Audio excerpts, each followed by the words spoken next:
La producción de Otra Mañana se comunica con los nuevos Motorola Moto G35 5G y el Moto G75 5G. Hello, Moto.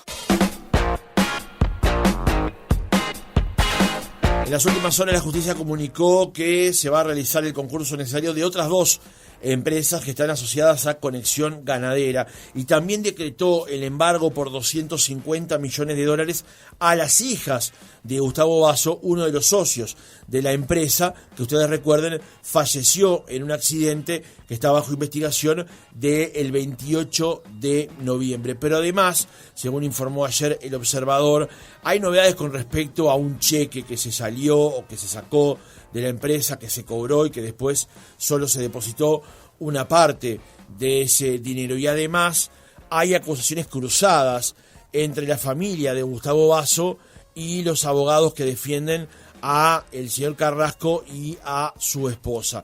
Es momento nuevamente de pasar un poco en limpio este asunto, por eso estamos en comunicación con el doctor Ignacio Durán, defensor de varios de los damnificados por el caso de Conexión Ganadera.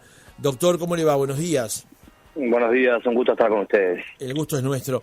Doctor, ¿podemos actualizar en qué escenario estamos ahora, luego de que la justicia actualizara y aceptara los concursos de las empresas vinculadas a Conexión Ganadera? Sí, creo que fuiste bastante ilustrativo en el inicio con la explicación que diste y con todos los pasos que se vienen dando a nivel de lo que son todas las jurisdicciones en los que se ventila el asunto de Conexión Ganadera, porque hay que recordar que esto se está jugando una parte del partido, para hablarlo en términos bien criollos, en el juzgado de concursos, y la otra gran parte del partido se está jugando ante la Fiscalía Penal. En relación a lo que es concursos, en el día de ayer se amplió, o mejor dicho, se decretó el concurso para dos sociedades conexas a este conjunto económico. Ya no hay ninguna duda que esto es un conjunto económico que está constituido por muchísimas empresas. En el día de ayer se decreta el concurso, si mal no recuerdo, del Terruño SRL y de Tranil Sociedad Anónima. Exacto. Que son dos de las conexas que incluso el propio Pablo Carrasco, cuando se allanó al concurso, refirió a ellas como sociedades o como grupos conexos a Conexión Ganadera. Uh-huh. Doctor, ¿qué implica que ahora estas empresas integren este conjunto económico a la hora de que la investigación avance? Bueno, implica que el síndico va a contar con mayor información, por decirlo de algún modo, para poder determinar cuál es realmente el activo de la empresa, cuál es el pasivo, y con ello, bueno, empezar a conformar todos los grupos de acreedores que luego van a tener que verificar los créditos y presentarse y asistir a esa junta de acreedores para ver si se pueden alcanzar determinadas mayorías y hacer un ofrecimiento económico para que obviamente no cobren todo el dinero, porque es evidente que el dinero no va a alcanzar, pero por lo menos hacer una propuesta de pago. Esto incluso que te digo, en este momento, nos lo confirmaron ayer los abogados del propio Carrasco en el concurso, en una reunión privada que mantuvimos con ellos, con los doctores Di Matteo y Bolono, y nos manifestaban que la idea de ellos es cuanto antes tener certezas de la cantidad de ganado que hay para poder hacer liquidarlos al costo menor posible, con todo lo que implica liquidar ganado y ofrecérselo en pago a todos los acreedores.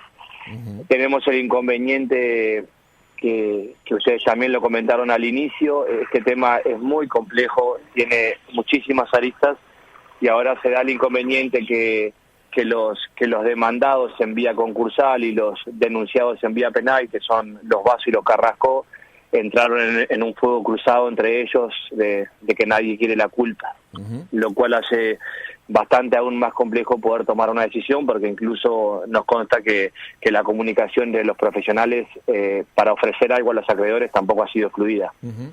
Doctor, ahora vamos a profundizar sobre ese punto porque también es central con respecto al tema, pero volviendo al tema del síndico y su trabajo, en las últimas horas el señor Chavatone dio una entrevista a los colegas de Radio Carve, donde advierte que no hay otra opción que seguir vendiendo ganado para mantener la empresa. Uno podría entender lo que plantea el señor Chavatone. Ahora, también ese es parte del activo con lo que van a cobrar los damnificados por Conexión Ganadera. ¿Cómo se advierte este escenario? Bueno, acá estamos hablando, no es un concurso de una sociedad comercial de las tradicionales, sino acá los activos que hay son semovientes, hay procesos biológicos que si no se actúa con determinada celeridad, ese activo que hoy vale tanto porque tiene un determinado quilaje, mañana si no se cumplen con normas sanitarias, si ahora en marzo no se vacuna para la aftosa, si no se alimenta, si no se pagan los peones, los administradores, es como una bola de nieve que se va haciendo cada vez más grande y obviamente todo ello va en detrimento de los acreedores y de su expectativa de cobrar. Yo coincido plenamente con Chavatone que la medida es vender para tener activos, pero creo que antes de vender habría que tomar una medida que es un poco más drástica y que obviamente tiene un costo, que ayer en esta reunión que te dije que mantuvimos, lo estimamos en unos $50.000, que para lo que es lo que se está jugando no es un costo para nada significativo y eso es saber la trazabilidad y qué ganado hay. Se especula con que hay 80.000 reses dispersas a lo largo de más de 70.000 hectáreas y el Ministerio de Ganadería dice que no tiene personal para hacer el conteo exacto, pero uno no puede hacer un ofrecimiento, uno no puede ingresar en una etapa concursal sin saber con exactitud cuál es el activo, y por eso le pedíamos o estamos instando a Chavatone a que está bien que se realice el activo y que se venda, pero lo determinante es saber cuánto hay con certezas, y si no se toma esa medida para empezar a saber para dónde ir con las cabezas de ganado exactas que hay, entendemos que no sería por lo menos la forma correcta de comenzar esto. Doctor, cuando días pasados el señor Carrasco y el señor Giovio dieron una presentación a través de YouTube para todos los que son damnificados, sus abogados y público en general, digamos, porque eso fue de carácter público, una de las menciones que hizo Giovio era que se podía llegar a un acuerdo económico para respaldar de alguna manera la inversión que mucha gente hizo en Conexión Ganadera, pero que esto a la vez podría derivar en que el señor Carrasco y su esposa y la familia del señor Basso no fueran alcanzados penalmente. ¿Hoy esa realidad es plausible? ¿Está arriba de la mesa? ¿Es una posibilidad? Sí, está arriba de la mesa. De hecho, me consta que del lado de Carrasco esa situación ya le fue consultada al fiscal Enrique Rodríguez para ver la posibilidad de obviamente, a través de lo que se llama un acuerdo reparatorio, dejar sin efecto la vía penal. Entendemos, o por lo menos la mayoría de los colegas que estamos en esto, que las cifras a las que tienen que llegar los imputados para satisfacer los intereses de nuestros clientes todavía están muy lejanas y no vislumbramos por lo menos hoy que se pueda arribar a un acuerdo de esas características, porque en términos económicos el devenir de los días y de la investigación nos van diciendo que incluso los números que dio el contador Giovio aquel día del streaming son mucho mayores aún, ¿no? Ajá. Doctor, días pasados también los abogados del señor Carrasco se quejaron del embargo que se le puso de $250 millones tras la caída de Conexión Ganadera, un embargo que ahora también alcanza a la familia del señor Basso, a su esposa y a sus hijas. ¿Qué lectura hace usted de que Carrasco se molestara o se agraviara por el embargo que la justicia le fijó? Bueno, yo no puedo ponerme ahí en la piel de esa gente. La realidad es que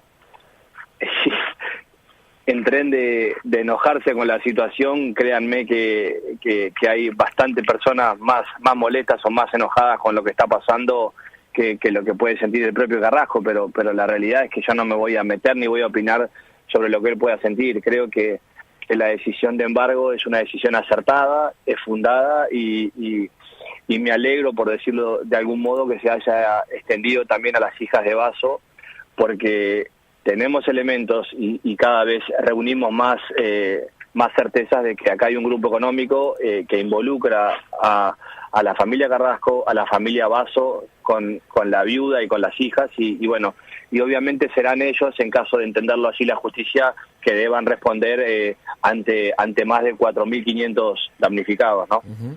Como decíamos hace un rato nada más, una variante que ha llegado a la mesa en estos días a causa de las primeras derivaciones judiciales tiene que ver con el enfrentamiento que existe hoy entre la familia Basso y la familia Carrasco y Edukov luego de la caída de Conexión Ganadera, aun cuando antes de que pasara esto se transferían acciones mutuamente y de forma cruzada y trabajaron 25 años en conjunto.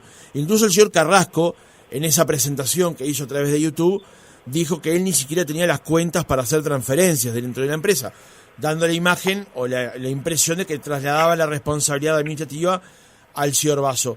¿Qué implica para usted? ¿Qué lectura hace usted ahora como defensor de los damnificados esta guerra de guerrillas que hay hoy entre las familias? Bueno, la verdad, como te decía hace un ratito, lo único que no puede pasar es que las víctimas, los verdaderos damnificados de esto, que son los que confiaron en este grupo económico, queden bajo ese fuego cruzado de los denunciados, de los demandados, y todavía sigan pagando los platos rotos de esta situación.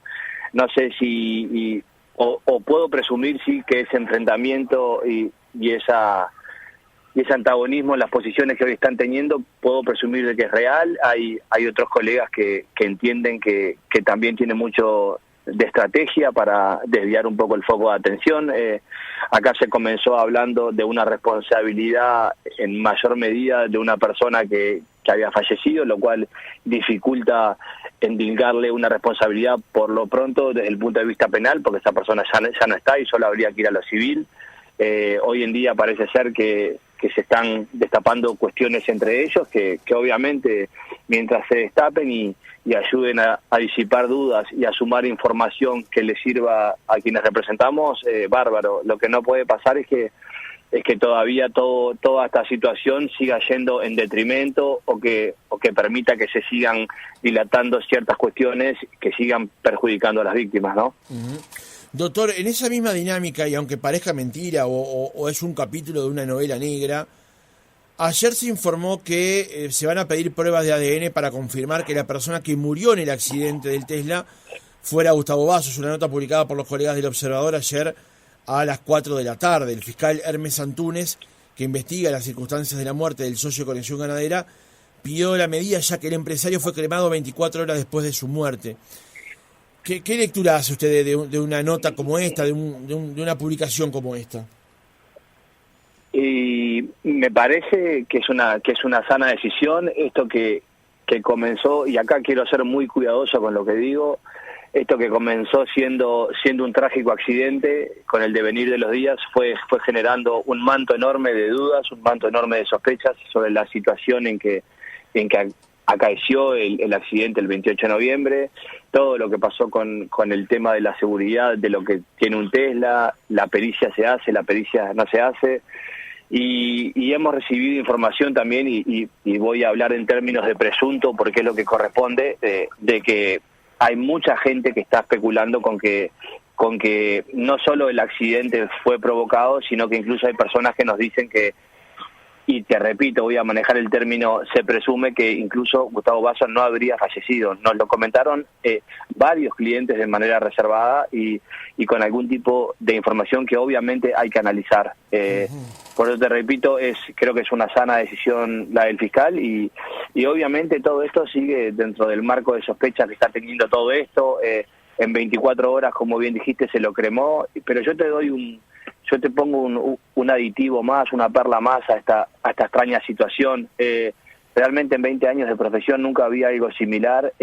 Gustavo Basso fallece un 28 de noviembre y el 4 de diciembre se presenta la sucesión y se pide que se determine a la señora Daniela Cabral como administradora con fines de disposición. Esto significa que pueda disponer, que pueda vender los bienes de la herencia.